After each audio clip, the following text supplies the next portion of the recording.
우리가 자기를 에워싸는 것을 보시고 건너편으로 가기를 명하시니라. 그러니까 예수님 주변에 수많은 사람들이 몰려와 있었다, 에워쌌다라고 이렇게 표현이 되어져 있는데요. 그리고 우리가 지금 마가복음 읽은 거에 의하게 되면 그날 언제였는가 하면 저물 때였다. 무슨 얘기가 되나 하게 되면은 예수님께서 바닷가에서 이 비유의 말씀 이런 거 우리가 지난번에 읽은 그 내용으로다가는 짧지만은 그것만 말씀하신 건 아니라고 하는 그렇게 알 수가 있는데, 그런 말씀을 중심으로 해가지고 또 설교하시고 병자들을 고치고 그러는데, 이제 많은 시간이 지나가서 이제 저녁 때가 되었다라고 하는 그런 이야기가 되는 거고, 그리고 이제 사람들이 점점 더 많아졌다. 예수님 주변으로 이제 가까이 이제 사람들이 몰려들었다. 아마 이제 설교가 에워싸는 것을 보시고라고 하는 그런 얘기인데, 설교가 끝나고 그러니까 이제 설교 듣던 사람들이 이런저런 이유로 이제 몰려들었다라고 하는 건데요. 그런데 여기 지금 이렇게 보게 되면 사람들에게 몰려드는데, 에워싸는데 예수님께서는 뭐라고 얘기를 하시는가 하면 건너편으로 가기를 명하시니라 이렇게 얘기를 하시는 건데, 건너편은 바다 건너편을 이야기를 하는 겁니다. 이제 그래서 예수님께서 이제 배를 타고 제자들과 같이 이렇게 이제 가시는데요. 38절을 보게 되면 예수님께서는 고물에서 베개를 베고 주무시더니 배에 올라타시자마자 주무셨다라고 하는 그런 이야기는 무슨 얘기가 되는가 하게 되면, 하루 종일 설교하고 사람들 이제 병을 치료하고 그런 일을 거의 매일 이렇게 하셨네요. 그러니까 간간히 이런 이야기가 있습니다. 식사하실 틈도 없었다, 주무실 틈도 없었다, 이런 얘기가 기록이 되어져 있습니다. 그만큼 많은 사람들이 이제 몰려드는 거예요. 예수님께서 배를 타고 이제 바다 건너편으로 이렇게 가시는데, 이제 갈릴리 바다라고 이렇게 부르지만 사실은 바다가 아니라 호수가 되겠습니다. 민물인데요. 가로 세로로다 이렇게 보게 되면, 가로가 이거 기계 따라합니다. 가로가 7km고 세로는 한 2배 정도 된다. 근데 가로 넓이가 넓은 데가 한 7km 정도 된다. 이렇게 염두에 두시면 되겠습니다. 그러니까 몇 킬로 정도 거리를 이제 이렇게 배를 타고 이제 건너가시는 그 장면이 되겠는데, 근데 예수님께서는 배에 타시자마자 잠이 드셨다라고 하는 거고, 또 얼마 못 가가지고 바람이 불어가지고 배가 이제 그 조그만 배니까, 요즘은 큰 배가 아니고요, 조그만 배니까 이게 물결이 배에 부딪혀 들어와 배에 가득하게 되었더라. 그러니까 무슨 얘기가 되는 거예요? 조그만 배가 가다가 물결이 크니까 물이 넘쳐 들어와 가지고 배가 가득하게 돼 배가 가라앉을 지경이 되어졌다라는 그런 이야기가 되는 거예요. 그 장면을 한번 이렇게 생각을 해보세요. 무슨 가림막이 있거나 그런 것도 아니에요. 그냥 목선 그냥 조그만 배인데, 그 배도 무슨 배인가 하면 여객선이 아니에요. 이거는 주로 뭐 하는 배지요? 고기 잡는 배. 이걸 타고 그냥 이렇게 가시는 거야. 그 풍랑이 이니까 물이 부딪혀가지고 그냥 이게 다 튀어 올라올 거 아니에요. 튀어 올라오고 그러니까 얼마나 그냥 그 장면 한번 이렇게 생각을 해보세요. 어수선하고 뭐 그냥 온 몸 다 젖고 뭐 그럴 거 아니에요. 근데 예수님은 어떻게 하고 계셨다는 거예요? 계속 주무셨다. 그 상황에서 주무셨다. 막 물이 막 튀고 뭐 이러고 하는데도 그냥 주무시고 계셨다라고 하는 이제 그런 이야기가 기록이 되어지는데, 예수님께서 얼마나 피곤하고 힘든 시간들을 보내셨는가라고 하는 걸 여기서 우리가 이렇게 좀 이제 엿볼 수가 있습니다. 근데 이제 제자들이 웬만하면 예수님을 이제 안 깨우려고 저 그랬는데, 여기 이렇게 보게 되면 물이 배 가득하게 돼서 이제 가라앉을 지경이 이렇게 되는 그 배가 가라앉게 생겼으니요. 어떻게 예수 선생님, 우리가 지금 죽을 지경이 되는데 그냥 주무시기만 합니까? 그리고 이제 깨웠다라고 하는 거예요. 그랬더니 예수님께서 깨어 일어나셔가지고 뭘 하셨다고요? 여기 이렇게 보게 되면요, 자 39절을 한번 읽어보도록 하겠습니다. 깨어 바람을 꾸짖으시며 바다더러 이르되 잠잠하라 고요하라 하시니 바람이 그치고 아주 잔잔하여지더라. 아멘. 바람을 어떻게 했다고요? 바람 보고 그냥 잔잔해라 이렇게 말씀하시는 것도 아니고 바람을 어떻게 하셨다? 꾸짖으셨다. 요 꾸짖었다라고 한 요 단어는 주로 이 복음서에서는 언제 쓰이는가 하게 되면 특히 마가복음에서 이제 그런데요, 귀신을 내쫓을 때 귀신을 꾸짖었다라고 하는 그런 독특한 이제 그런 그 표현이 있는데, 그때 쓴 단어하고 똑같은 단어예요. 사람에게 귀신이 들어와 가지고 사람을 이제 괴롭히는 그런 일이 있었는데, 그 귀신을 이제 꾸짖어 가지고 내쫓으셨는데 똑같은 단어입니다. 이번엔 뭘 꾸짖으시는 거예요? 바람을 꾸짖으셨다.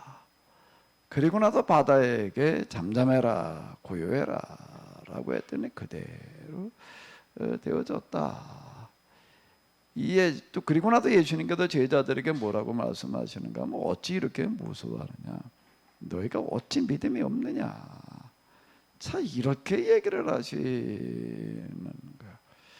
그 제자들이 이걸 보고 너무 두려워가지고, 이제 배가 이렇게 보게 되면 한 대만 가는 게 아니고 아마 여러 대가 같이 이렇게 갔던 거 같은데요. 다른 배들도 함께 하더니라고 하는 게 이렇게 보게 되면은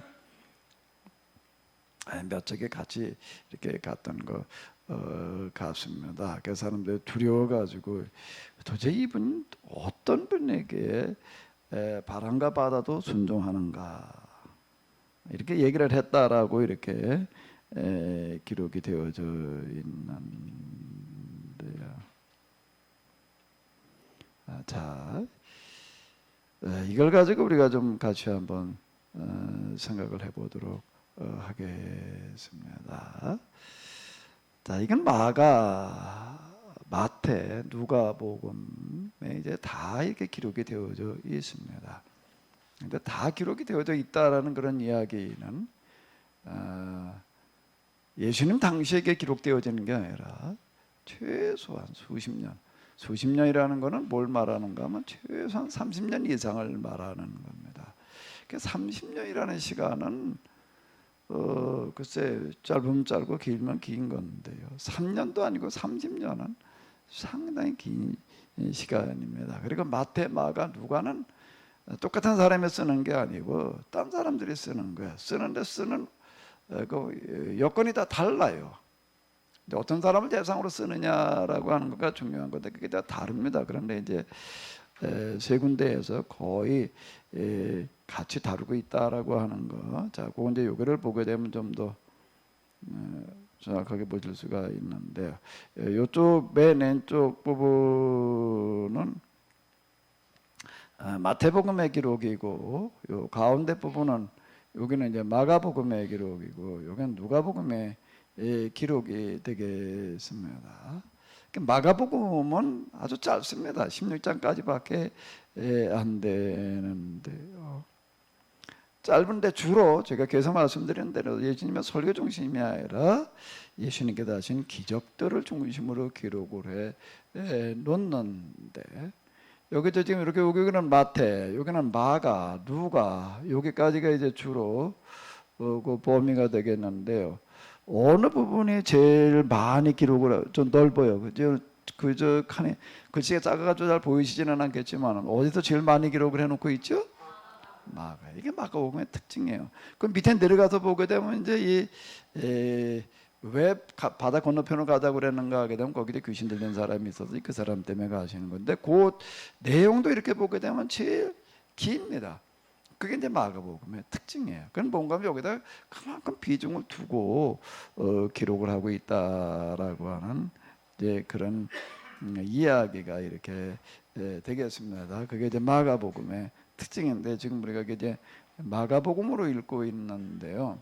그 마가복음에서는 왜 이렇게 기적의 부분들을 길고 중요하게 이제 다루는가? 그런데 그 중에서 특히 오늘 이제 이 풍랑이 있는 바다들 꾸짖어 가지고 잔잔하게 하셨다라고 하는 이 부분을 예수님 당시에 그때 누가 따라다니다가 기자가 취재하듯이 이렇게 기록을 해놓은 게 아니라 수십 년이 지나고 난 다음에 사람들한테 예수님에 대해서 이야기를 하는 거예요. 이야기를 하는데 예수님께서 하셨던 얘기를 다 하는 게 아니거든요. 그건 너무 많아가지고 그거는 뭐 다 할 수 있는 그런 게 아니고, 그리고 이건 또 이제 기록을 해놓는 겁니다. 기록으로 남겨놓는데, 기록을 남길 때에 사람들에게 이제 얘기했던 것들 기록으로 이제 이렇게 자료를 정리를 해가지고 남기는 거예요. 남길 때 이걸 기록으로 남겼다라고 하는 것은 예수님 당시가 아니라 수십 년이 지나고 난 다음에 지금 듣는 사람들에게, 이 글을 읽을 사람들에게 필요한 이야기, 중요한 이야기를 주로 이제 이렇게 기록을 해 놓는 거예요. 근데 몇십 년이 지나고 난 다음에 아니 이 이야기가 왜 이게 필요했을까 사람들에게, 이제 우리가 좀 이걸 이제 생각해 볼 필요가 있습니다. 성경 읽을 때는 기록 당시와 사건 당시 우리가 구분해 가지고 생각을 이렇게 해봐야지 이제 되는데요. 이렇게 생각을 하시면 읽어보시자고요. 예수님 당시에 이런 일이 있었어요. 근데 이제 한 30년, 40년 된 다음에 이제 마가, 마태, 누가 이런 것들이 기록이 되어집니다. 근데 이 이야기를 굉장히 중요하게 다뤘다라고 하는 거예요. 그러면 이 이야기를 왜 이렇게 중요하게 다루었을까? 왜 이렇게 중요하게 다루었을까라고 하는 건데요. 자, 그런데 여기 이렇게 보게 되면은 예수님께서 일어나서 바람과 바다를 이제 꾸짖어서 잔잔하게 하신 다음에 또 마가복음에 보게 되면은 꾸짖으셨어요. 뭘 꾸짖으셨지요? 바다를요. 그 다음에 또요. 그 다음에 또 꾸짖으십니다. 뭘 꾸짖으시죠? 바람, 바다. 그 다음 뭘 또 꾸짖으셔요? 마가복음 여기 40절 오른쪽으로 다 이렇게 현대 성경으로 한번 이렇게 보시되, 그냥 현대 성경에서는 그냥 이르시되라고 이렇게 되어져 있는데, 현대 성경에서는 이번엔 바람을 꾸짖으신 다음에 누구도 똑같이 꾸짖으셨는가 하면은 제자들을 꾸짖으셨다라고 하는 겁니다. 이 번역이 굉장히 이게 정확한 번역일 것 같아요. 그런가 하면 이제 마가복음에서 왜 이렇게 기적 중심으로다가 기록을 해놓고 있느냐라고 한다라고 하게 되면은, 예수님께서 제자들에게 아무리 얘기를 해봐야 말만 가지고서는 잘 이해를 못하는 거예요. 말만 가지고서는 무슨 얘기인지를 잘 이해를 못하다 보니까 예수님께서 제자들을 깨닫게 하시기 위해서 이렇게 이제 기적을 베푸셨다. 마가복음에서 기적을 중심으로 기록해 놓고 있는 목적은 바로 여기에 있습니다. 사람들에게 그냥 말만 가지고서 못 알아들으니까 예수님께서 그걸 깨닫게 하기 위해서. 근데 여기서 주로 누군가 하게 되면 제자들이에요. 제자들이 예수님의 말씀을 잘 이해를 못하는 거예요. 그래서 제자들을 가르치시기 위해서 이렇게 여러 가지 기적을 베푸셨다라고 하는 그런 이야기가 이렇게 되겠는데요. 자, 그러면 이제 지금 여기 예수님께서는 바다를 건너가시면서 지금 이제 이런 일을 하셨는데, 이 얘기를 통해서 일단 마가복음에서 얘기하려고 하는 어떤 이런 걸, 이 사건 이런 걸 통해 가지고서 제자들이 도대체 믿음이 없는 거예요. 이해를 못하는 거예요. 그래서 여기 뭐라고 얘기가 되고 있다고요? 꾸짖으셨다. 똑같은 본문을 가지고도 이렇게 놓고 보게 되면은 마가복음에서는 유독 예수님께서 제자들을 책망하시고 믿음이 없다고 또 야단치시는 그런 이야기들이 많이 나옵니다. 다른 본문보다 똑같은 내용을 얘기하면서 꼭 그런 단어를 하나씩 갖다 이렇게 넣어놔요. 그게 이제 마가복음의 이렇게 특징인데, 너희가 왜 이렇게 믿음이 없느냐, 겁이 많으냐, 아직도 나를 믿지 못하느냐, 어찌하여 믿음이 없느냐라고 이제 이렇게 이제 얘기를 하시는 그런 내용. 요게 이제 마가가 얘기하려고 하는 그런 하나의 특징이에요. 제자들이 믿지를 못하는 게 믿음이 없는 거예요. 그래서 이럴 때 계속 반복해가지고 깨우치시느라고 이제 여러 가지 기적을 행하셨다라고 하는 어떤 그런 이야기가 이렇게 되는 건데요. 자, 이 바다를 건너가시다가 예수님께서 바다를 건너 이제 풍랑이는 바다를 건너가시다가 한 번은 이제 구제져 가지고 잔잔하게 이렇게 해주시고 예수님과 제자들과 배를 타고 건너가시다가 풍랑만 나는 이야기가 이제 몇 차례 이렇게 나오는데요. 또 한 번은 이제 어떤 경우가 있었는가 하게 되면은 이제 500년의 역사가 일어나고 난 다음에 이야기가 이렇게 되겠는데요. 예수님께서는 이제 산에 기도하러 가지고 제자들이 이제 이렇게 배를 타고 바다를 이제 이렇게 건너 가요. 한번 이렇게 생각을 해봐요. 그때도 이제 예수님께 바닷가에 계시다가 500년의 역사가 일어나고 나니까 사람들 다 예수님을 이제 이렇게 왕으로 모시려고들 그래. 그러니까 예수님께다가 흩어보내고 제자들은 뭐라고 얘기를 하시는가 하면 너희는 먼저 이제 배를 타고 저 바다 건너편으로 가라. 그리고 예수님께서는 뭘 하시는가 하게 되면 그때도 이제 저녁인데 산에 이제 기도를 하러 가십니다. 여기까지만 가지고 이제 우리가 생각을 해보게 되면은 이게 바다가 넓이가 대략 몇 킬로쯤 된다고요? 7킬로. 이걸 갖다 한번 저 건너까지 갔다가 이렇게 온다는 건 쉬운 얘기가 아니에요. 근데 제자들 보고는 배를 타고 저 건너편으로 가라고 다 보내줬어요. 예수님 혼자 남으셨어요. 그리고 예수님은 어떻게 하셨다고요? 산에 뭘 하러 가셨어요? 기도를 하러 가셨어. 그러면 한번 잘 생각을 해봐. 예수님께서 제자들 배 타고 건너가라 그래놓고 예수님 혼자 난 나중에 또 내가 따로 배를 몰고 갈 테니까 배 하나 남겨놓고 가라 그런 것도 아니에요. 예? 혼자 남으셨어요. 혼자 남고 기도를 하러 산으로 가신 거예요. 그럼 어떻게 해야 돼? 어떻게 하시겠다는 얘기야? 제자들고 나를 태우러 오라고 그러시나? 그런 얘기도 거기 없어요. 이렇게 보게 되면. 그런데 여기 그 장면들이 하나하나 이렇게 보게 되면 예수님께서는 미리 다 무슨 일이 벌어질지를 다 알고 계시다라고 하는 건데 왜 제자들은 배를 타고 건너가라 그러고 예수님은 산에 기도를 하러 가셨는가 하게 되면은 배 타고 저녁에 이제 그때도 저녁인데 가봐야 못 갈 거라고 하는 걸 아시는 거예요. 왜 못 갈까요? 풍랑에 갇혀가지고 못 갈 거라는 걸 아시는 거예요. 그 예수님 기도하러 산에 올라가서 이제 기도하시다가 이제 이렇게 보게 되면은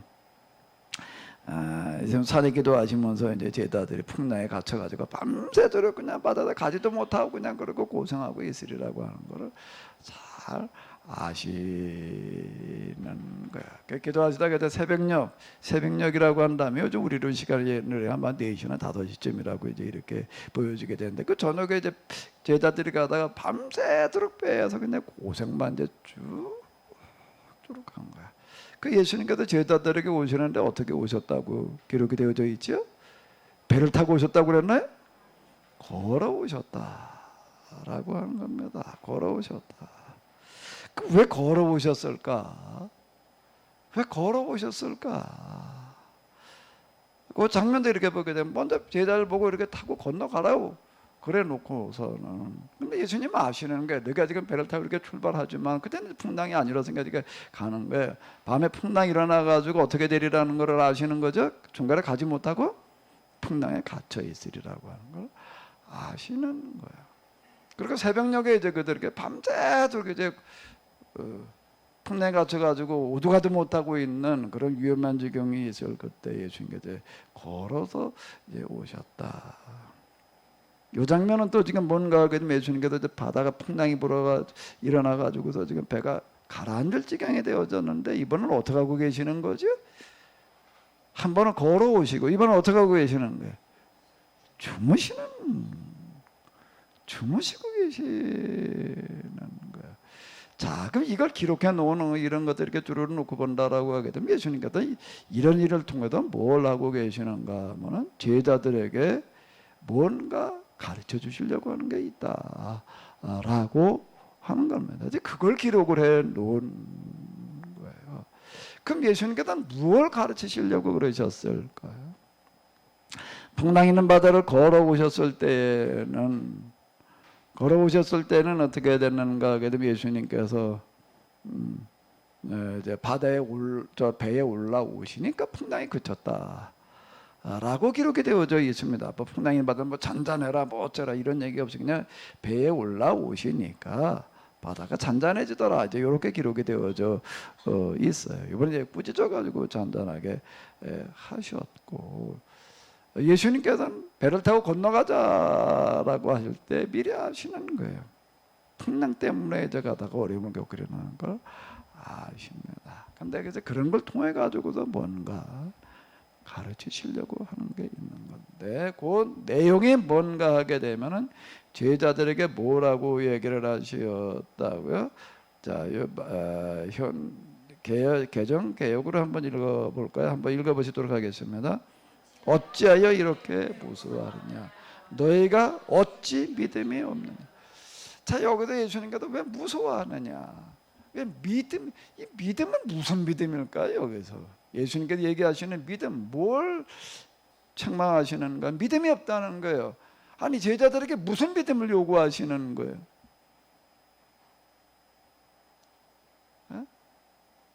예수님께서 제자들에게 무슨 믿음을 요구하시는 거죠?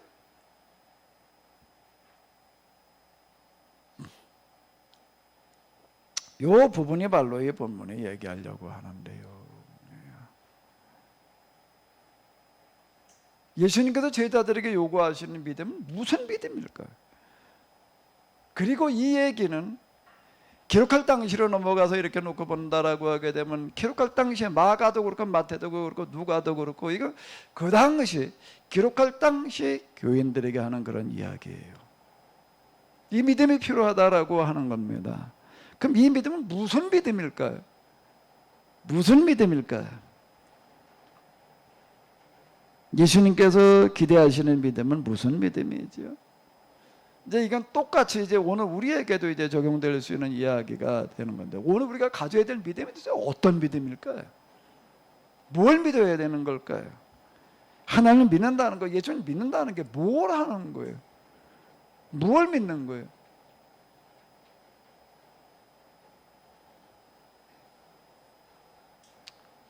현정자 집사님,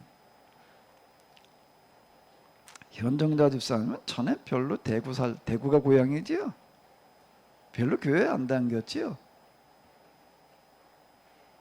별로 안 다니다가 이제 교회를 어떻게 하다가 오게 됐는데, 내가 현정자 집사님 교회 처음 왔던 날을 내가 지금도 생생하게 기억을 해.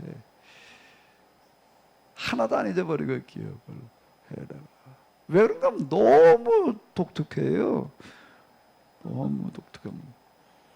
처음 교회를 하는데 전혀 처음 온 사람 같지가 않아.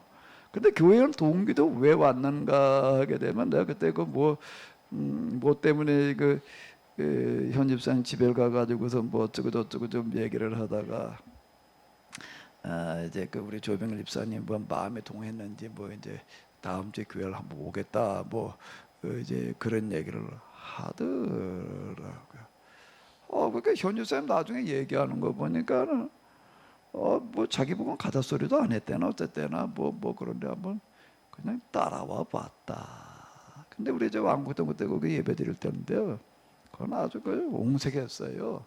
끝나고 나가지고서 거기다 몇 명 앉아서 같이 점심을 이제 먹는데 뭐 만들 자리도 없어. 그냥 우리 방 안에 몇 명 앉고, 거실이라고 그래봐야 뭐 손바닥만도 안 하고 손바닥 반만 해. 손바닥 한 반만 한데, 이제 거기 나는 이제 안에서 여기 또 이제 어떤 할아버지랑 있고 몇 분 하고 이제 한 서너 명 같이 식사를 하고, 현 집사님은 밖에서 이제 또 이제 이렇게 거기 뭐 이제 몇 명이서 식사를 이렇게 밥을 먹는데, 처음 이제 그 정도 교회 다녔던 것도 아니고 우리 교회가 거의 처음 교회다시피 근데도 밖에서 이렇게 뭐 저 식사하는 얘기 밖에서 들린 거 현 집사님 목소리만 들려. 딴 사람 목소리는 들리지도 않아. 뭐 혼자 뭐 깔깔거리고 뭐 저거 뭐 끝나고 나니까 또 뭐 설거지를 한다가도 뭐 덜거덕거리고 있고 뭐 그래가지고 그 같이 그때 왔던 그런 그 서영도 집사님이라고 해서 이제 그분이 그러더라고요. 교회 처음 온 사람이 전혀 처음 온 것 같지 않다. 그렇게 얘기했더니 안에 그렇게 밥 먹으면서 했던 소리예요. 어떻게 처음 와가지고 저럴 수가 있냐. 좀 성격이 좀 독특하다. 그때 이제 벌써 몇 년 됐는데, 그지요? 벌써 한 10년 전 얘기인 거. 10년도 넘었나? 10년도 넘었나? 10년이면 적은 시간이 아니야. 10년이면 적은 시간이 아니에요. 내가 가끔 얘기하는데 이스라엘 역사에 가장 위대한 랍비 중에 한 사람이 아키바라는 사람이 있어요. 아키바라는 사람이 있는데 요즘 나이 40이 아니야. 그때 나이 40이면은 평균 수명이 20살 뭐 이쯤 될 텐데 그때 나이 환갑 60이 됐다 그러면 특별한 사람이에요. 우리도 어렸을 때 저 어디 동네 가면 환갑 된 노인이 있대더라 구경 가자 그러던데 우리 어렸을 때만 해도 그러던가 환갑 그러면 그거 대단한 거였어요. 근데 그때 나이 40이야. 그때 나이 40, 요즘 나이 40이 아닌 거예요. 그때 나이 40에 이 사람이 나무라도 짊어지고 내려오다가 나무에 물방울 떨어지는 걸 보고서 뭔 생각을 했다고요? 야, 내가 이렇게 그냥 평생 그저 좀 노예로 그냥 이렇게 그냥 이렇게 살다 끝나야 될 게 아니로구나. 물방울이 떨어지는 데를 보니까 밑에 바위가 파인 거예요. 저 물방울 금방 계속 떨어지는 것도 아니고 이따 하면 뚜벅뚜벅 떨어지는데 밑에 바위가 파인 걸 보고 물방울이 바위를 뚫는데 내가 이거 뭐 이러고 살 게 아니구나. 그 생각을 해가지고도 그때부터 무슨 생각을 했냐면 그때 나이 40에 그것도 노예로 사는 주제에 공부할 생각을 했다는 거예요. 공부를 어떻게 해? 시간이 있나? 없지. 어떻게 시간이 나가지고 공부도 뭘 가르쳐 주는 사람이 있어야지 뭘 가지고 요즘 책이 있는 것도 아니고 뭐. 그래서 애들이 저 공부하는 데가 있는 거예요. 어디 이렇게 보니까 뭐도 공부하는 데가 있어요 저녁에. 그래가지고 거길 이제 갔는데 거기 가가지고서 뭐 들어갈 수나 있나? 그래서 어떻게 했다고요? 지붕으로 올라가가지고서 어떻게 했다? 굴뚝에다 귀를 대고서 이제 밑에서 선생님이 하는 걸 들으면서 그러고서 공부를 하겠다고 그러는 거야. 하네 그게 제정신이야? 그게 어떻게 공부가 되냐? 하루 종일 일하다가 가지고서 그게 뭐 거기서 굴뚝에서 들려오는 소리를 그걸 귀를 기울여 그걸 듣고서 공부를 하겠다. 어쨌든 그러고 하는 거야. 어느 날 거기서 굴뚝에다가 귀를 대고 이러고 있다가 어떻게 했나 하게 되면 졸았어. 졸지. 당연히 그거 안 좋은 게 이상하죠. 밑에서 선생님 애들 몇 명 앉혀놓고 가르치다가 갑자기 그냥 꽝 소리가 나가지고서 보니까 왼살에 굴뚝에서 이렇게 떨어지는 거야. 떨어져가지고 뭐 도둑질하러 왔었나 하고 이제 물어보니까 거기서 공부를 하려고 그랬대. 그 선생님이 하도 딱 하니까 뭐라고 그랬나 하게 되면 다음부터 굴뚝에 듣지 말고 어떻게 알아? 뒤에 와서 그냥 돈 안 받을 테니까 그냥 들어라. 그러고 이제 거기서 이게 뭐 자기 아들 뻘도 아니지. 근데 손주 뻘 때는 그땐 이스라엘 사람 한 18쯤 되면은 장가를 갑니다. 보통 18 정도가 장가 가는 나이. 그렇게 따지게 되면 손주 볼 나이야 40이면은. 거기 가가지고서 이제 그 손주 볼 되는 애들하고 앉아가지고서 나이 40 먹은 사람이 요즘에 할아버지 공부를 한다. 그건 무슨 공부를 뭐 어떻게 했겠느냐라고 하는데요. 10년이 지나고 났더니 이 사람이요. 10년이라는 시간이 지나고 나는데 그렇게 공부를 시작한 사람이 낮은 시간도 없어요. 머슴살이 하면서 무슨 시간이 있어요. 그런데 그 사람이 10년을 공부를 하고 나가지고선 이스라엘 역사의 가장 훌륭한 학자 중에 하나가 되는 거예요. 이 사람 때문에 법이 바뀌었어요. 이 사람 너무 놀란 거예요, 이게. 아니, 나이 40에 공부를 해가지고서 그렇게 공부를 해서 공부만 하고 있는 것도 아니고, 낮에는 머슴살이하면서 저녁에 공부를 해가지고서 무슨 뭐 공부가 되다. 겨우 글씨나 깨우쳤단 말이야. 이런다라고 몰라도 이 사람이 이스라엘 역사의 가장 위대한 학자 중에 하나가 된 거야. 그 사람 머리가 좋아서 그랬을까? 네? 어떻게 더 그랬을까? 관심과 열정과 집중. 이 사람 때문에 법이 바뀌었다니까요. 이스라엘에 무슨 법이 바뀌었는가 하게 되면 선생님들이 다 회개를 했어요. 이 사람을 보고서요. 공부하게 된 사람들이, 야, 우리가 앞으로 공부 가르칠 때는 절대 돈 받지 말자. 왜? 돈 없어서 공부 못하는 사람이 있을 수 있거든요. 이 사람이 이스라엘 역사의 가장 위대한 3명의 랍비 중에 하나예요.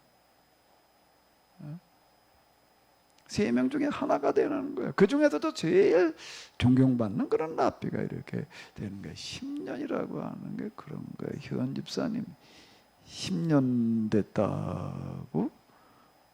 어디 좀 물어볼게. 10년? 어떤 사람이 이스라엘 역사 중에 가장 위대한 랍비가 된 사람이 있어요. 실력에서 그러는 거예요. 이 사람은 실력에서 그렇게 됐다고. 그 10년은 작은 시간이 아닌 거예요. 강사님 어쩌고 저쩌고 얘기하는데 한 사람이 바뀌는 데 있어서는 완전 무지랭이에서 역사의 가장 훌륭한 학자가 됐다. 자, 여기 예수님께서 얘기하시는 믿음은 무슨 믿음이야? 지금 여기서 얘기하는 제자들에게 야단을 치시는 게 믿음이 없다는 거예요. 그러니까 이것을 수십 년이 지나고 난 다음에 제자들은 또 지금 그 당시 이제 교인들을 향해서 이런 믿음을 가져야 된다는 거예요. 신앙생활을 하려면, 교회 다니려면 이런 믿음을 가져야 된다. 그럼 무슨 믿음일까? 여기서 믿음은 어떤 믿음일까? 현 집사님 10년 이제 넘었대며.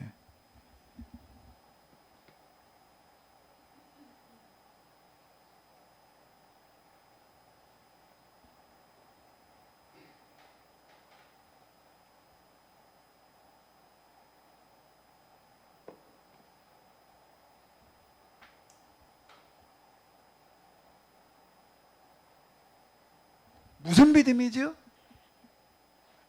예수님께서는 무슨 믿음을 가지라고 그러시는 거예요? 무슨 믿음이 없다고 그러시는 거예요?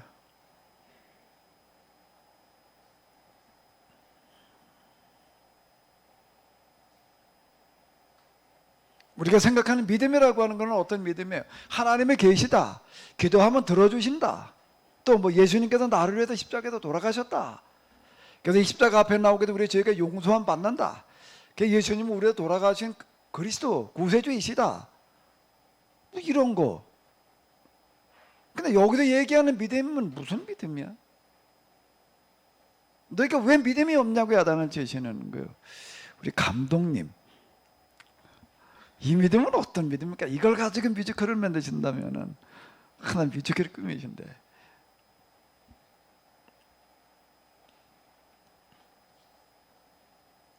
예수님께서 얘기하시는 믿음은 무슨 믿음일까요? 그렇게 몇십 년 지나고 난 다음에 그 제자들이 다시 또 이제 자기 제자들 향해서 얘기하는 거예요. 우리가 이런 믿음 가져야 된다. 이 얘기거든요. 그 얘기 이제 지난 2000년이 지고 난 이거 오늘 우리도 이 믿음이 필요한 거예요. 예수님께서 얘기하시는 이 믿음이. 그러니까 이 믿음 무슨 믿음이야? 예수님께서 하나님은 살아계시다는 믿음일까? 하나님이 세상 만드셨다는 걸 믿는 믿음일까? 하나님은 전지전능 뭐 어쩌고 저쩌고 하는 걸 믿는 믿음일까? 무슨 믿음이야 도대체? 예수님께서 말씀하시는 믿음. 근데 왜 나에게 믿음이 없느냐고 야단을 치시는 거야. 이런 믿음을 가져야 된다. 무슨 믿음이야? 이제 교회 나온 지 남편 교회 나가는 거 나도 한번 가볼까 그러고 따라왔다가 이제 그래도 어떻게 계속 나왔지? 난 그것도 너무 신기해. 집사님도 신기하다고? 그때 사람이 그 다음 쬐끔 모여오게 되면 뭐 밥을 먹고 나는데 설거지 할 데가 없어가지고 뭐 마당에 앉아가지고서 설거지하고 어떨 때 또 이렇게 비가 와. 비가 오니까 이제 어떻게 설거지를 되게 텐트를 갖다가 이렇게 하나 거다. 텐트도 아니지 뭐 왜 뭐 천막 갖다 이렇게 걸쳐놓고서 뭐 거기서들 갖다 뭐 앉아서 뭘 설거지들을 한다고 뭐 무슨 믿음이야? 10년이야 10년.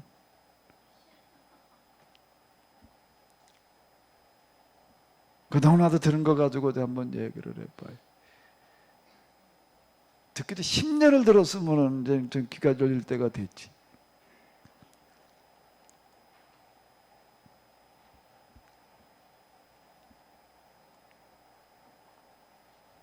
무슨 믿음일까? 예수님께서 요구하시는 믿음은.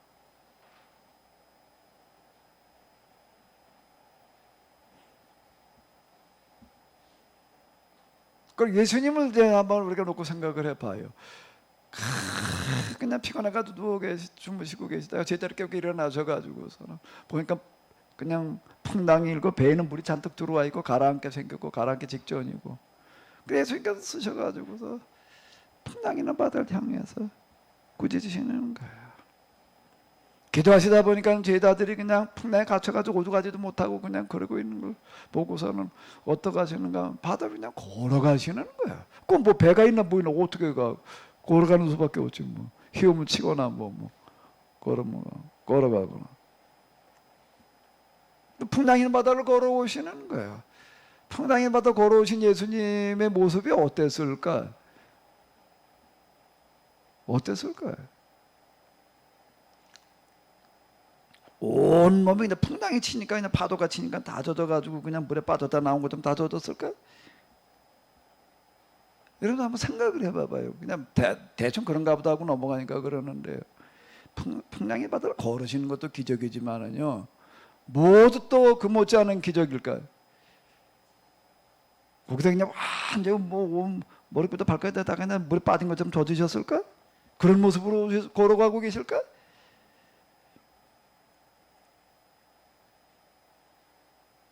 자, 뭘 얘기하는 걸까 이런 것들은요.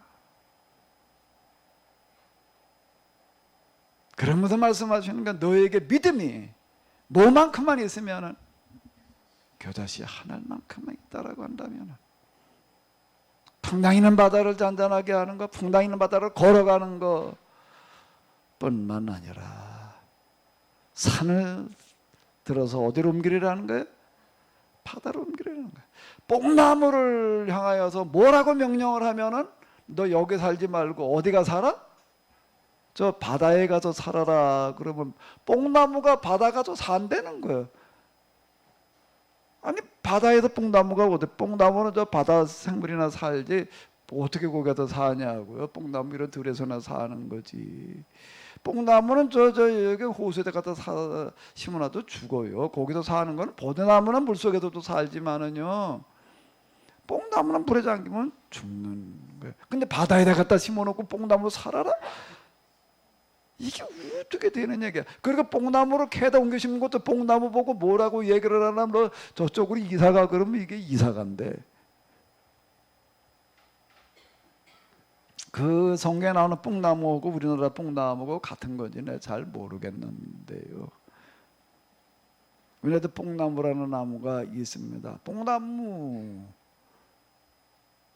아시는 분이 계실지 모르겠는데, 뽕나무는 캐다가 옮겨 심으려고 하면 굉장히 어려워요. 어려운 게, 뽕나무는 이게 가지가, 저 뿌리가 어마어마하게 이게 찔기고 길게 뻗어져 있습니다. 이네목을 다 캐러 들게 되면은요, 중간에 그냥 뚝뚝 잘라버리면 몰라도 그 굉장히 어려워요. 뽕나무 뿌리째 다 캐다 옮긴다는 건 그건 불가능한 만큼 어려운 이야기인데, 그걸 그대로 갖다가 저 바다로 이사 가라고 그러면 그게 다 간대. 그러니까 바닷물에서 산다는 거예요. 참 이런 얘기가 도대체 뭘 얘기하는 걸까요? 그럼 거기다 꼭 예수님께서 얘기하시는 게 있어요. 겨자씨 하늘만한 믿음만 있다라고 하면, 이 믿음은 도대체 어떤 믿음이야? 겨자씨 하늘 믿음이라는 게 어떤 믿음입니까? 겨자씨라고 하는 것이 중에서 가장 작은 거예요. 하나를 갖다가 여기다 딱 하나만 딱 띄어가지고 놓으면 보이지도 않습니다. 눈 침침한 사람은 안 보여요.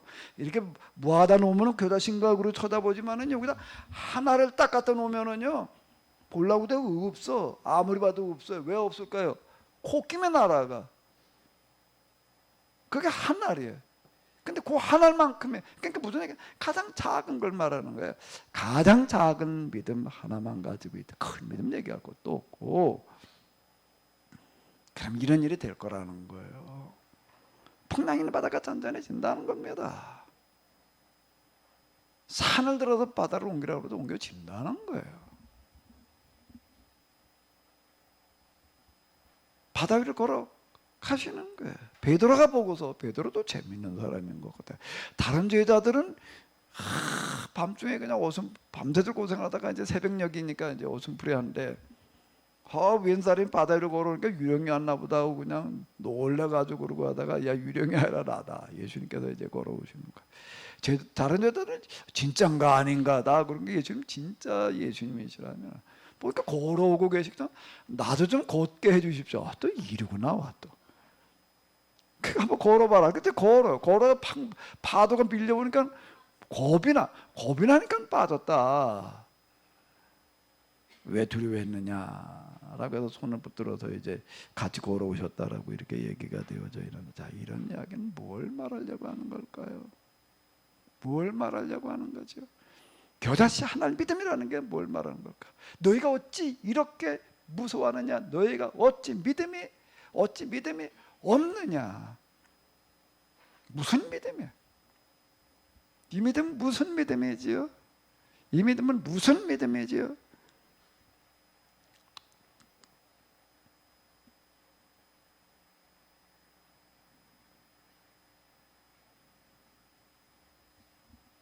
인터넷으로 들으시는 분들도 같이 한번 좀 생각해 보시기 바랍니다. 어떤 믿음일까? 이 믿음은요, 예수님께서 지금 우리에게 말씀하시는 믿음, 너에게 왜 믿음이 없느냐? 겨자씨 한 알이라는 믿음은 도대체 어떤 믿음을 말하는 걸까?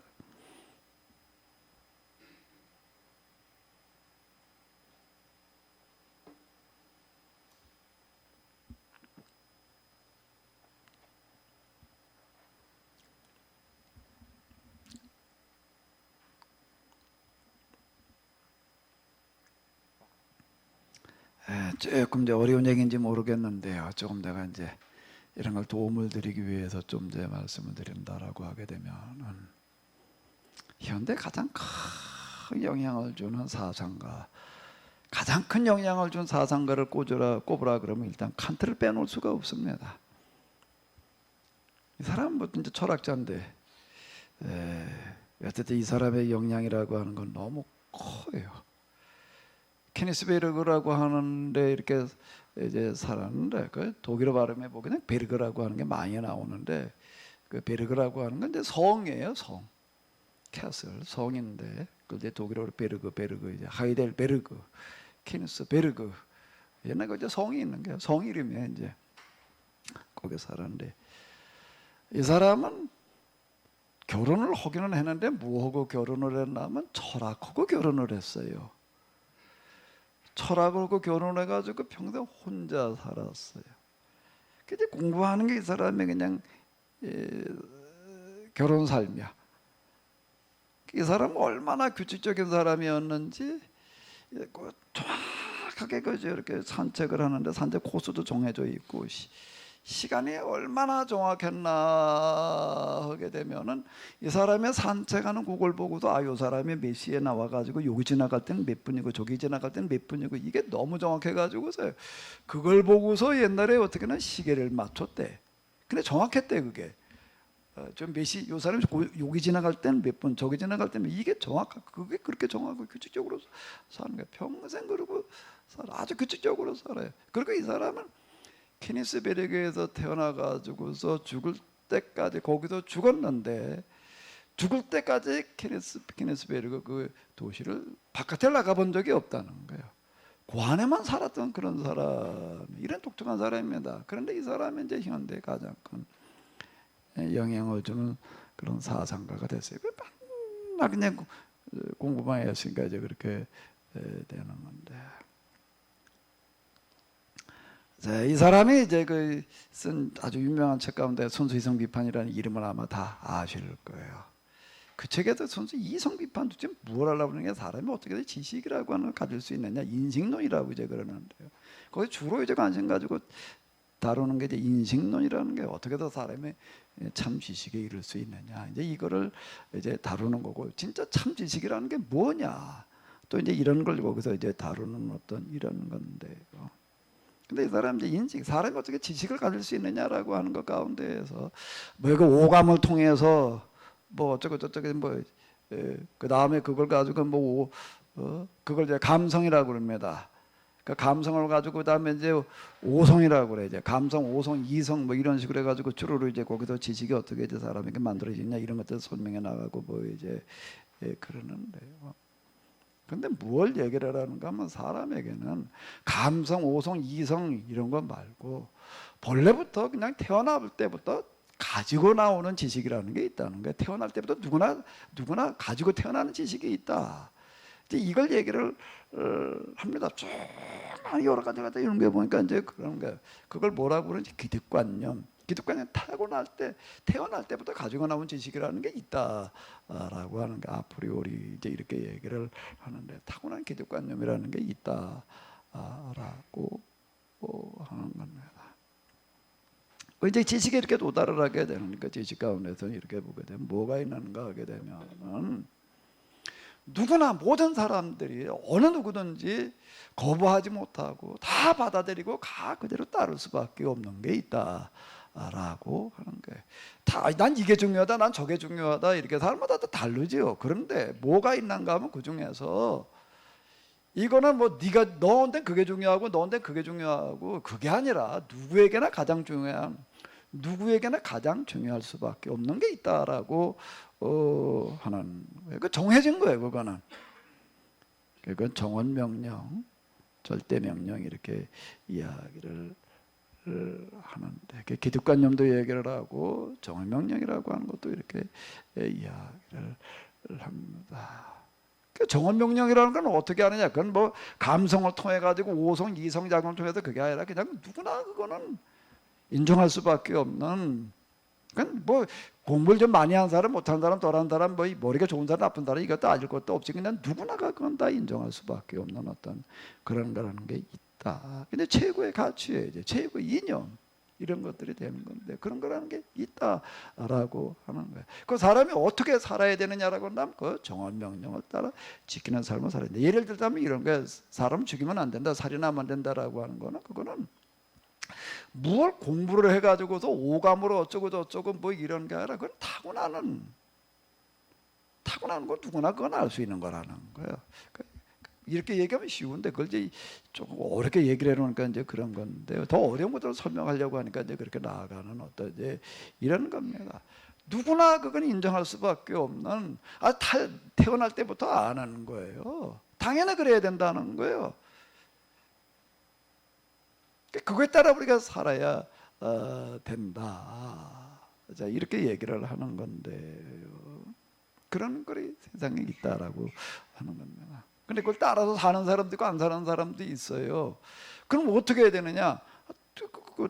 똑같은 결과가 오면 안 된다. 가장 중요한 명령, 가장 중요한 가치에 따라서 사는 사람과 그걸 무시하고 사는 사람이 똑같은 결과에 도달한다면 그거는 모순이다. 그 다음에 뭐라고 그러느냐? 근데 그 세상에서 이렇게 보게 되면 이제 그걸 따라 사는 사람은 선한 사람이고 그걸 따라 살지 않는 사람은 악한 사람인데 세상에 악한 사람이 더 많고 더 잘 살아요. 그 불공평해. 이런 문제는 어떻게 해야 되느냐? 사람에게 이 세상만 있어서는 안 되고 다음 세상이라는 게 있을 수밖에 없다. 다음 세상에서 또 신이라고 하는 존재는 반드시 있어야 된다. 신이 존재고 신이 없으면 이건 모순이다. 사람에게 태어날 때부터 타고난 그런 관념, 그리고 누구나 타고나서 다 아는 그런 명령대로 살아야 되는 건데 그것은 곧 그걸 만든 신이 있다는 걸 말하는 거고, 그리고 그 신이 그거에 따라서 또 심판하겠다라고 하는 것을 말하는 것이다. 이제 이렇게 얘기를 해 나아가는 거예요. 이 세상에서 그 심판이 안 됐다라고 하는데 반드시 다음 세상에도 심판을 해가지고서 선한 사람은 선한 결과로, 악한 사람은 악한 결과로다가 가야 된다. 자, 이렇게 이제 이야기를 합니다. 근데 이게 이제 현대 가장 큰 영향을 주는 어떤 이제 그런 사상이 이렇게 되는 거예요. 그 사람이 얘기하는 가장 중요한 골자는 이제 이런 겁니다. 이 사람이 그냥 철학으로 얘기를 하는 거예요. 이 세상엔 뭐라는 게 있다고요? 가장 중요한 명제라는 게, 그걸 정언명령 이렇게 얘기를 하는데 우리말로 정언명령이라고 이렇게 이제 번역을 합니다. 절대 명령이에요. 절대 가치라고 하는 거예요. 그게 있다라고 하는 거예요. 누구나 그게 따라 살아야 된다라고 하는 겁니다. 그건 철학자가 한 얘기예요. 자, 그럼 이제 다시 이제 일로 넘어와 가지고 이걸 빗대 가지고서 한번 이제 생각을 해봐봐요. 예수님께서 하시는 그런 말씀들, 예수님께서 하시는 일들, 성경에서 말하는 건 뭘까요? 뭐지요? 칸트가 금방 한 걸로 얘기를 한다라고 하게 되면 사람은 태어날 때부터 가지고 나오는 지식이라는 게 있다는 거예요. 배워가지고 가는 지식이 아니야 이거는. 근데 그걸 하는 게 뭐라는 거죠? 그게 제일 큰 명령이라는 거야. 그게 있다는 거예요. 그러니까 누구나 거기 다 따라야 되는 거예요. 그것들 하지 않으면 안 되는 거예요. 하지 않으면 안 돼. 누구 지켜도 되고 안 지켜도 되는 게 아니고 다 지키지 않으면 안 되는 거예요. 근데 지키는 사람도 있고 안 지키는 사람도 물론 있어요. 그러면 어떻게 된다는 거예요? 그 명령대로 따르지 않았기 때문에, 그 명령 살지 않았기 때문에 그건 심판을 받아야 된다는 겁니다. 안 따르는 사람은. 그게 없다면 그건 모순이다. 그게 있다는 것 자체는, 그런 명령이라는 게 있다는 것 자체는 그 결과에 대한 부분과 판결도 있다. 이제 이렇게 얘기를 하고, 그거 참 모순이 되는 거니까. 철학은 뭘 가지고 전개를 시키는가 하면 논리를 가지고 전개를 하는 거예요. 그러니까 비모순의 법칙이 해제되는 게, 모순이 있으면 안 되는 거예요. 근데 신이 없으면 모순인 거예요. 심판이 없다면 모순인 거예요. 정언 명령이 있는데 그거 따라서 사는 거 안 따라서 사는 거 똑같은 결과를 가져온다면 그건 모순이지. 이렇게 되는 겁니다. 그러니까 철학은 논리를 가지고 이제 이렇게 전개를 해 나가는 건데요. 근데 종교는, 신앙은 그 위에 거예요. 이걸 무시하는 게 아니라 그 위에야. 그 위에야. 그러면 칸트가 얘기한 정언명령이라고 하는 건, 성경에서 얘기하는 걸로 말하면 뭐를 정언명령이라고 그러는 거죠? 칸트는 그걸 정언명령이라고 그랬어요. 그 철학 차원이야. 종교 차원으로 넘어오는 그게 뭐가 될까요? 뭐가 되는 거죠? 하나님의 뭐가 되는 거예요? 말씀이 되는 거예요. 그러니까 하나님의 말씀이라는 게 태초에 말씀이 계시니라 이렇게 얘기를 하는 거예요. 그러니까 말씀이 육신이 되고 우리 가운데 거하시면 이렇게 나아가는 겁니다. 그 말씀이라고 하는 거는 뭔가 하게 되면, 칸트는 조금 철학으로 다 얘기를 했지만은요, 신앙으로 이렇게 얘기를 한다면 이 세상을 찾아볼 수 있는 가장 큰 게, 그보다 더 큰 거라고 하는 건 없는 거예요. 더 큰 거, 더 위대한 거, 더 좋은 거, 그런 건 없는 거야. 그 가장 큰 거, 그 말씀. 그 말씀대로 살아야 돼. 그 말씀으로 세상을 만드셨다는 거예요. 세상을 만들 때 빛이 있어라 라고 뭘 하시는 거예요? 말씀을 하시는 거예요. 그 말씀대로 되는 거예요. 왜 되는 거죠 그게요? 그냥 우리는 이렇게 생각을, 하나님 말씀에는 뭐가 있어서, 능력이 있어서 이렇게 얘기를 하는데, 능력이 있어서, 근데 우리가 하면 안 되는 거야. 하나님께서 하시면 되는 거고. 왜? 하나님에게는 능력이 있으니까. 근데 칸트의 말대로 한다면은요, 정언명령의 권위는 어디에 있는 걸까요? 그건 누가 얘기하느냐, 이 사람이 얘기하느냐, 저 사람이 얘기했느냐는 건 차이가 없는 거예요. 누가 얘기했느냐는 건 중요한 게 아니라 뭐가 중요한 거죠? 정언명령이라는 그 자체가 중요한 거예요. 그 자체의 권위예요. 이거는 가장 큰 명령이기 때문에 그 명령, 그냥 그걸로 그냥 통해야 되는 거다라고 하는 겁니다. 말씀으로 세상을 만드셨다는 얘기는 이 얘기가 되는 거예요. 그 세상 모든 것들은 뭐에 굴복할 수밖에 없는가라고 한다라고 하게 되면, 그건 철학에서도 같은 논리가 되는 거고요. 그건 정언명령은 누구나 거기에 따라 살아야 되는 거지, 살아도 되는 사람도 있고 안 되는 사람도 있는 게 아니라고 하는 게, 그건 모순이지요. 그것보다 더 큰 건 없는 건데 거기에 다 따라가야 되는 거지, 이렇게 얘기를 한 거라고. 그러면 하나님의 말씀이라고는 보다 세상에 더 큰 건 없는 거예요. 더 위대한 건 없는 거예요. 더 큰 가치는 없는 거예요. 더 좋은 건 없는 거예요. 더 귀한 건 없는 거예요. 그러면 거기에는 어떻게 되는 거예요? 모든 그 이하의 모든 것들이 어떻게 되는 게 다 따라야 되는 거예요. 빛이 있으라는 게 빛이 있는 거예요.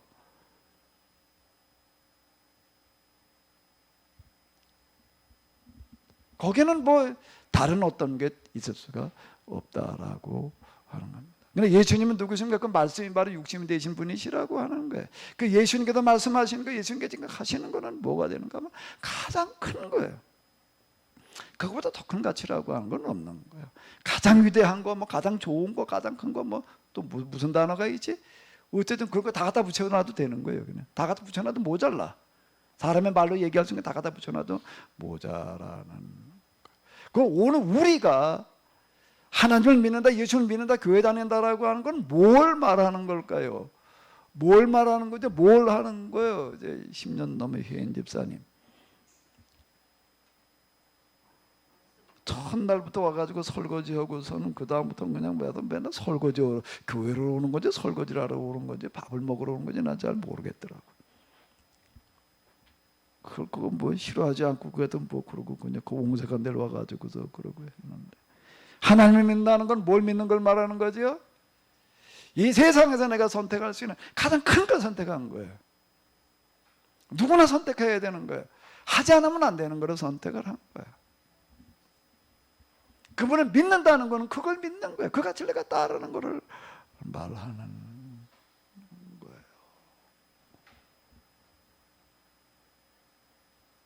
그걸 믿는다라고 하는 건 내가 그 가치를 이제 내가 받아들인다는 거예요.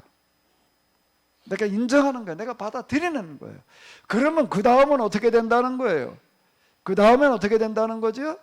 그게 제일 큰 거예요. 제일 능력이 있는 거예요. 뭐 전지 전능 뭐 전제 뭐 오로지 전자 다 갖다 붙여도 돼 거기다가는요. 그러면 그 나머지는 어떻게 된다는 거예요? 거기에 다 따라 순복할 수밖에 없다라고 하는 게 가장 상위의 것이기 때문에, 믿음을 가진다는 거는, 너희가 왜 믿음이 없느냐는 얘기는 지금 그 얘기가 되는 게, 뭘 믿는다느냐라고 얘기할 때 이걸 얘기를 하는 거예요. 그걸 이제 계약법이라고 이제 조금 더 이제 줄여가지고 얘기를 한다라고 하잖아요. 계약법, 율법, 법률을 갖다가 거꾸로 해가지고 율법이 되는데, 구약성경에 율법이라고 하는 거가 뭔가 하면 이 말씀이 담겨져 있는 거예요. 말씀이 우리의 삶 속에서 어떻게 적용해야 되느냐라고 하는 시행강령을, 이제 시행강령의 원론을 만들어 놓은 거가 율법이 되는 건데, 그 율법에는 하나님의 말씀, 그걸 또 계시라 이런 얘기인데 다 그런 얘기가 되는 건데, 이게 들어있는 거예요. 그보다 더 큰 거라고 하는 건 없는 거예요.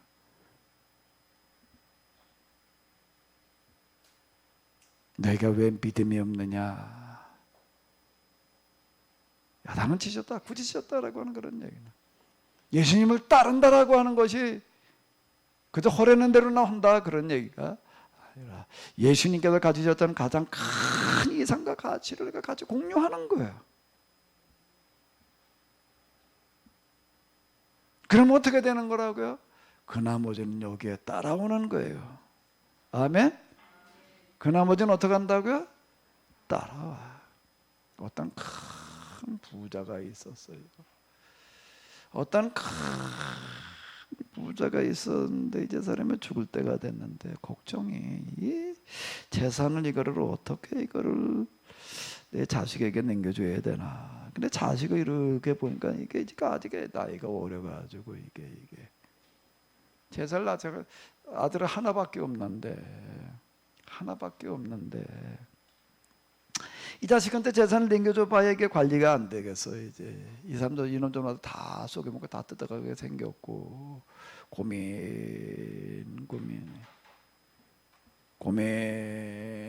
고민하다가 어떻게 이 재산을 이거를 내 자식에게 잘 남겨줘야 될까를 고민하다가, 어떻게 했냐면 그 중에도 자기가 데리고 있는 또 주변에 아는 사람 제일 똑똑한 사람을 하나 찾아냈어. 그 재산을 맡기면 아주 사업하다가 부도 내지 않고 잘할 사람을 하나 찾아내가지고서 그 사람한테다가 맡겼어요. 전 재산을 맡겨놓고도 계약서를 썼는데, 무슨 계약서를 썼는가 하게 되면, 내 재산을 다 너한테 그냥 내가 주겠다, 나중에 잘 관리했다가 내 자식한테 줘라, 이렇게 얘기하지를 않았어요. 잘 관리했다가 자식한테 줘라 그렇게 하지 않고, 내가 이걸 다 너한테 그냥 주겠다 그랬어요.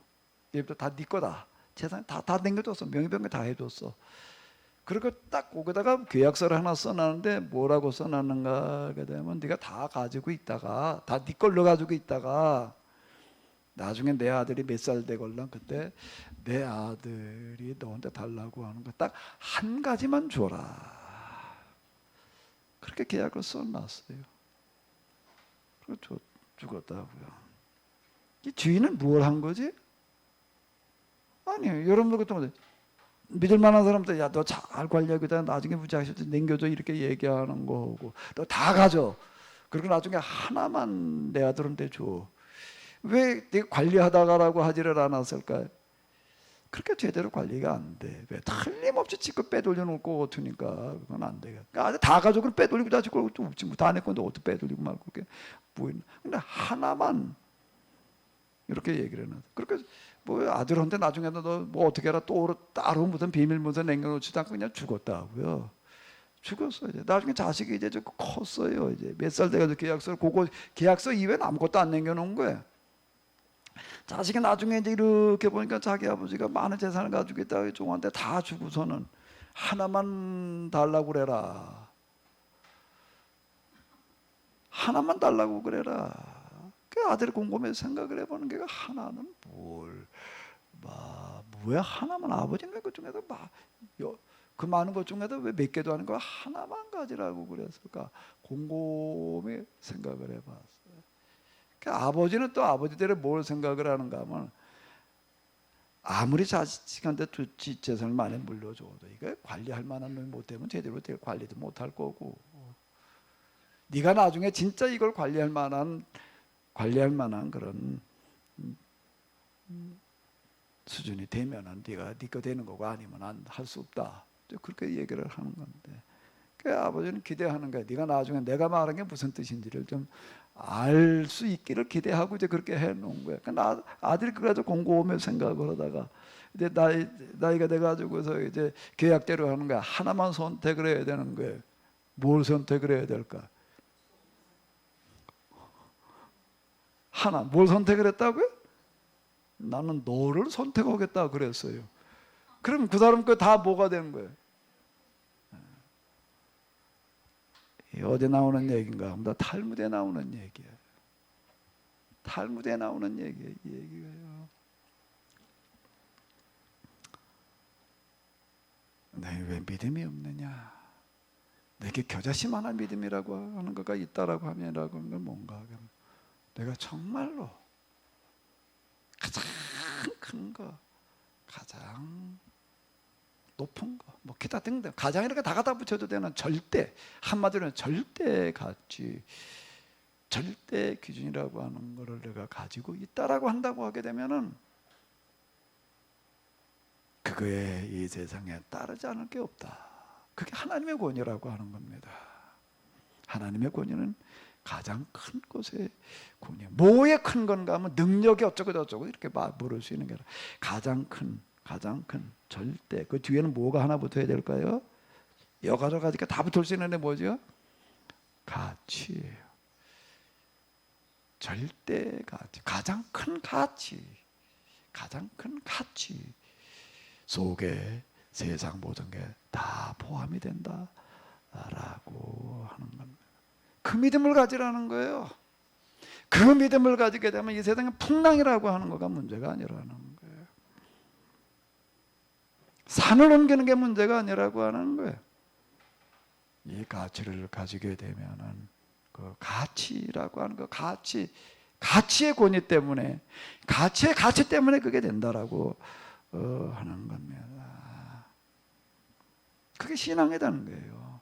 신앙의 차원에. 자, 그 말이니까 철학의 차원 가지고도 얘기를 하는데, 현대 철학자의 최고가 누구라고요? 칸트. 그 사람이 얘기하는 거 그걸 뭐라고 해요? 정언명령이라고 이렇게 부르는 거예요. 그건 타고나는 거라는 거예요. 그건 누구나 따라야 되는 거라는 거예요. 그걸 안 따르게 되면 죽은 다음에라도 그건 심판받아야 된다는 겁니다. 근데 하나님의 말씀은 이게 성경에서 그러니까 그분은 하나님이라고 그러는 거예요. 우리가 하나님의 말씀대로 살아야 되는 거예요. 왜 그러나? 명령하시니까 우리 명령 순종의 개념이 이건 아니에요. 명령 순종의 개념이 아닌 거예요. 이거는요. 하나님 명령하시고 난 쫄딱 보니까 따라야지 그런 개념이 아닌 거예요. 이거는요. 나는 가장 큰 절대 가치 앞에 나는 그건 누구나 순복해야 되는 거예요. 거기에는요. 그 얘기. 과연 내게 지금 하나님이 내게 지금 이 신앙이라는 게 그렇게 내 안에 되어져 있는가? 따로 놀면 안 돼. 따로 놀면 안 되는 거야. 내 의식이, 내 생각이, 내 마음이, 나의 모든 거가 과연 난 이 세상에서 가질 수 있는 가장 큰 것, 절대 가치를 내가 지금 가지고 있다라고, 믿고 있다라고 생각하는가? 내 안에 진짜 그게 있는가? 그게 있다라고 한다면은 그냥 그거 가지고 통하는 거예요. 옛날에 암행어사가 마패를 가지게 되면 그 마패라고 하는 거는 왕의 권위야. 왕의 권위이기 때문에 그 나라 안에서는 그 마패 내보면 다 통하는 거예요. 오명이니까 그냥 뭐 지혜 고하를 막론하고 다 오명으로다가 처리할 수 있었던 어떤 그런 걸 마패 이렇게 얘기를 하는데, 조금 비유가 적절한지는 모르겠지만요, 믿음이라고 하는 건 우리에게 그와 같다라고 하는 겁니다. 내게 과연 이 믿음이 있는가? 그럼 인간 의식에 도달할 수 있는 최고의 상태를 말하는 겁니다. 그 종교적인 단계에 이상한 것은 없는 거예요. 종교라는 것 자체가 무슨 뜻이라고요? 교는 가르침을 말하는 거예요. 종은 뭘 말하는 거예요? 끄트머리를 말하는 거예요. 더 큰 가르침은 없는 거예요. 그 가르침이 과연 내게 있는가? 그 믿음이 내게 있는가? 그것을 내가 정말 내 마음으로 지금 내가 그걸 간직하고 있는가? 그게 나의 전부인가? 그게 나의 전부여야 되는 거예요. 이렇게 나뉘어져 있으면 안 돼. 정말 내가 그렇게 되어져 있는, 그게 내게 믿음이 있느냐는 얘기는 그 얘기지. 마음속으로 그냥 뭐 이걸 믿느냐 마느냐 그런 거를 말하는 게 아닌가. 이게 의식 차원인 거예요.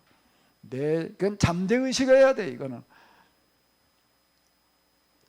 아주 잠재되어 있는 의식, 깨어있는 의식만이 아니라 과연 내게 지금 하나님이 그러한가? 그건 하나님을 그냥 내가 이렇게 믿고 말고 이 차원의 문제가 이거는 아니에요. 칸트의 얘기대로 한다라고 하게 되면 하나님, 그러면 누구나 다 믿어야 되는 거지.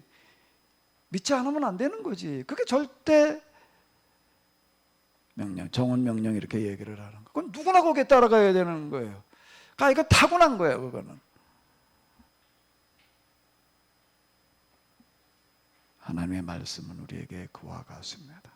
하나님은 그와 같은 분이에요. 오늘 우리는 이 시간에 그분 앞에 나왔습니다. 이 빗속에 먼 곳까지 오셨는데요. 잘 오셨어요.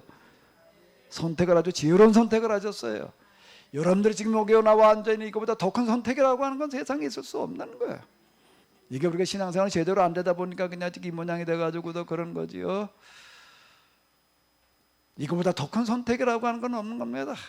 지금 이 시간이 여러분들에게 있어서는 그냥 예배드리는 뭐 그런 시간 뭐 이 정도가 이건 그거가 아니에요. 지금 우리가 이 세상에서 할 수 있는 행위 가운데 이거보다 더 큰 건 없는 거예요. 왜? 내가 절대자를 만나고 있는 중인데, 그분을 대면하고 있는 중인데, 내가 그분의 말씀을 듣고 있는 중인데, 그분 앞에 내가 예배드리고 있는, 이거보다 더 큰 거라고 하는 건 없는, 그냥 뭐 예배 시간 중에 하나, 그냥 뭐 일과 중에 이게 뭐 그렇게 생각하고 오게 되면 그런 거고요. 예배라고 하는 게 진정한 의미와 가치를 알고 온다라고 하게 되면 이건 어마어마한 자리에 지금 여러분들이 와서 앉아 있는 겁니다. 아멘. 여기에 굴복하지 못할 게 없는 줄로 믿습니다. 아멘. 그래서 이렇게 얘기를 하는 거예요. 이런 믿음을 가진 사람에게 모든 것이 가능하다. 이 얘기는 무슨 뭐 불가능 가능이 차원의 문제가 아닌 거예요. 이거보다 더 큰 건 없는 거기 때문에 거기에 모든 게 다 따라가는 거예요. 아멘. 이 믿음을 가지시기 바랍니다. 너에게 왜 이렇게 믿음이 없느냐? 뭐 우리가 믿기만 한 말이야 풍랑도 잔잔히, 이런 믿음 정도를 말하는 게 아닌가. 그거 가지고서는 풍랑이 거기는 끄떡도 안 해. 그 정도 가지고서는 가장 큰 가치 의식을 가져야 되는 거예요. 아멘. 절대 가치 의식을 가져야 되는 거예요. 의식 차원이 바뀌어야 되는 거예요. 이제 내 의식의 차원이어야 돼. 내가 뭔 생각을 하고 사는가, 어떤 마음 자세를 가지고 사는, 이게 다 포함되어지는 거예요. 여기에 다 포함되어 가지고서 우리가 이런 믿음의 상태에 이르러 있을 때 여기에는 능치 못함이 없는 줄로 믿습니다. 할 수 있거든이 뭔 말이냐. 믿는 자에게는 뭐가 없느니라? 능치 못함이 없느니라는 것이 그런 말씀이 진짜, 그 마가복음에 있는 얘기예요. 믿는 자에게는 이런 표적이 따르리니, 믿는 자에게는 표적이 따르리. 거기서 얘기하시는 게 이렇게 뭔가 하게 되면 뱀을 집으며 무슨 독을 마실지라도 해를 받지 아니하며 손을 얹은 즉 나으리라라고 이런 말씀들 같은 것들이, 그건 무슨 뭐 하나님 능력을 주셔가지고서 뭐 어쩌고 저쩌고, 그건 능력 차원의 문제가, 능력을 주고받고 차원의 문제가 이건 아니에요. 그 차원 가지고서는 이건 안 되는 얘기예요. 우리의 의식이 신앙의 단계에 이르게 되면은, 믿음의 단계에 이르게 되면은 하나님께서 여기에 그와 같이 함께 하시는 줄로 믿습니다. 하나님과 함께 하신다는 그런 얘기 자체가 뭘 말하는 건가 하게 되면, 그런 믿음의 차원이 있게 되면 그냥 되는 거예요. 그게 하나님의 법이야. 아멘. 아멘. 믿음이 좀 성장하시기 바랍니다. 잘하시기 바랍니다. 오늘 우리는 정말로 뭐가 필요한 시대가 됐는가? 아마 풍랑 있는 바다를 꾸짖을 써야 될 시대가 왔어요. 정말 이제는 이런 신앙의 차원이고 아니고서는 해결될 수 없는 시대에 왔어요. 과학을 가지고서 뭐 어쩌고 저쩌고 맨지작거려 가지고 이제 해결될 수 있는 시대가 이제는 아니에요. 환경 오염이라든지 뭐 기타 등등 뭐 미세먼지 무슨 황사 그러더니 오늘은 미세먼지 그러더니 이제 또 미세플라스틱, 또 미세 뭐가 나오려나 모르겠어. 근데 미세 뭐가 또 있지? 이게 도대체 뭘 어떻게 보자는 게 방법이 없어. 이게 비가 요즘도 그냥 뒤따 쏟아지고, 어떻게 너무 와가지고도 문제가 되고, 어디 또 안 와가지고 문제가 되는 거고, 한쪽에 뭐 더워도 죽는다고 야다니고, 그냥 한쪽에도 그냥 물에 빠져 죽고 한쪽에 말라 죽고, 지금 이런 문제들이 어떻게 될 것인가. 우리가 진정으로 이 절대 가치를 실현하려고 한다라고 하게 되면 여기에 모든 것들이 다 굴복되는 줄로 믿습니다. 자연재해라고 하는 게 사라진다라고 하는 거예요. 정말로 우리가 절대 가치를 실현하려고 하는 그 공동체 앞에는 그 어느 것도 가로막을 수 있는 게 없다라고 하는 겁니다. 바로 성경이 얘기하려고 하는 것은 이와 같은 것입니다. 정말로 이제 우리가 풍랑이는 바다를 향해서 꾸짖어야 될 때가 왔습니다. 그렇지 않고 그냥 살 방법이 없어요. 살 방법이 없어요. 사실상 이게 하도 뭐 과학 무슨 뭐 이제 하도 듣고 보는 게 많아가지고도 다 뭐 저잘났다고 다 똑똑해가지고도 뭐 사람들 갖다가 뭐 뭐라고 얘기를 해봐야 뭐 이제 뭐 믿겨 들어가지도 않아. 이젠 절대같이 절대 말씀만이 통할 수 있는 시대가 온 거예요. 이제 이거 정말 풍랑과 바다를 단단하게 하는 그런 능력이 아니고서는 이제는 어떻게 나와도 뭘 말해 볼 수 없는 시대가 왔습니다. 이제 우리가 이 위기가 우리에게 기회가 될 줄로 믿습니다.